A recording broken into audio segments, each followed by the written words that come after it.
আসসালামু আলাইকুম।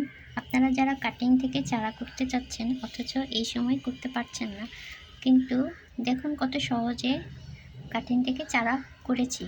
তাই ঝটপট দেখে নিই এক নজর। এরকম দুটো ডাল নিলাম, এটাকে আমি সুন্দর করে কেটে নেব। এভাবে মাথা একদম নিচের পাটটা একেবারে চিকন করে কেটে নিতে হবে 90 ডিগ্রি অ্যাঙ্গেলে।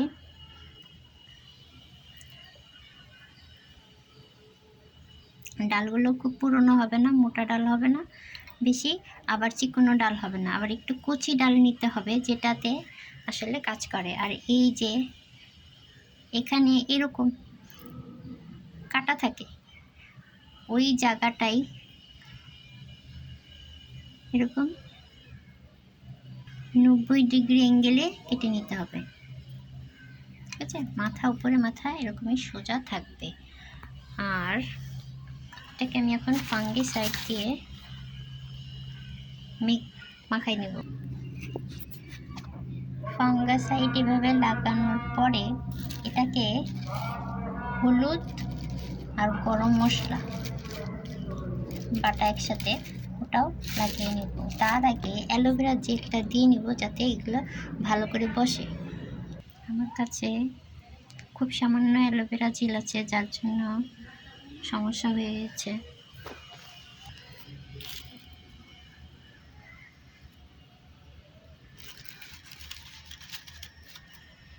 খুব সহজে বসে যায় অ্যালোভেরা জেলটা লাগিয়ে নিলে।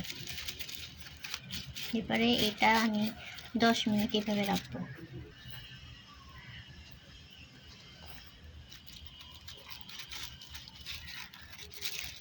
আমাদের সবার কাছে রুট হরমোন থাকে না, সেই কারণে এভাবে রেখে দিলাম। এখন দেখিয়ে দিচ্ছি গ্লাস, এরকম ওয়ান টাইম গ্লাসে অনেক ছিদ্র করে নিয়েছি, অসংখ্য ছিদ্র দেখাই যাচ্ছে। সাথে এরকম দুই পাশে দুইটে ছিদ্র যাতে বাতাস চলাচল করতে পারে। এর মধ্যে এই ধরনের সুরকি আগে দিয়ে নেব যাতে পানির রাস্তাটা একদম ক্লিয়ার থাকে। আমি এই গ্লাসটাই করছি না, এটাই করছি, যেহেতু এটা খালি আছে বড় গ্লাস, এটাই ভিতরে সুরকি দিয়ে নিচ্ছি। আর এর সাথে মিডিয়া হিসেবে শুধু বালির সাথে হালকা একটু মাটি মিক্সচার করা, এটাই দিয়ে নিব। আর কিছু না, যেহেতু এটা আমার বালিটা মিক্স করা আছে, এর সাথে কিছুটা ফাঙ্গিসাইড মিক্স করা ছিল, সেটাই দিয়ে দিচ্ছি। তো এভাবে ঝটপটে খুব সহজে চারা তৈরি করা যায়। প্রথমে শুধু বালি দিয়ে নিলে, যেখানে মোটা বালি, লাল মোটা বালিটা প্রথমে দিয়ে নিলে, এরপরে কাটিংটা বসিয়ে দিলে, তারপরও বালি আর মাটি মিক্স করা মাটিটা দিয়ে নিলে, তার সাথে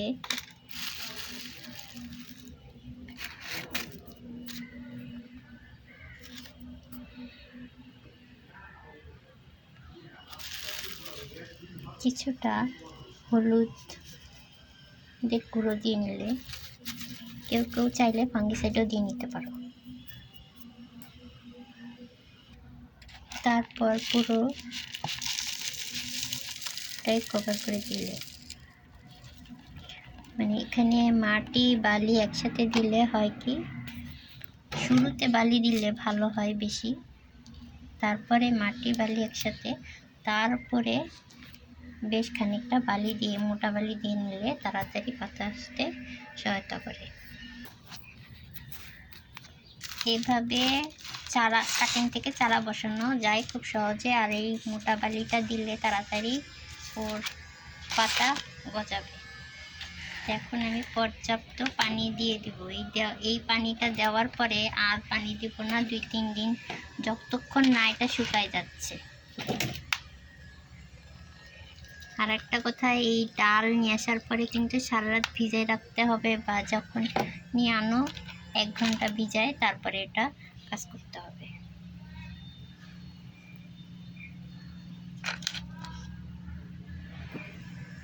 দেখো সারা তাড়াতাড়ি জলটা একদম নিচে নেমে গেছে। তো তোমাদেরকে দেখাই দেই, এই দেখো এইভাবে এখন কাটিং থেকে চারা হচ্ছে। পরবর্তী আপডেট আমি তোমাদেরকে দেখিয়ে দিব। আর এটা এমন জায়গায় রাখতে হবে যেখানে নড়াচড়া না পায়, আলো বাতাস সবই আসে। একেবারে রোদ করা রোদের মধ্যে না, কয়েকদিন ছায়াতে রাখবো, তারপর একটু রোদে নিয়ে আসবো। তো আমার এখানে এমন রোদ আসে না, হালকা পাতলা সকালে মানে বাতাস আছে, আলো আছে, কিন্তু তেমন একটা রোদ আসে না। যখন এটা এরকম পাতা হয়ে যাবে তখন এটাকে রোদে বসানো উচিত। 1 সপ্তাহ এইভাবেই থাকুক, 1 সপ্তাহ বা 2-3 দিন। তো আজ এই পর্যন্ত। ভিডিও কেমন লাগলো অবশ্যই জানাবে। কোনো কমেন্টস থাকলে কমেন্ট করতে পারো।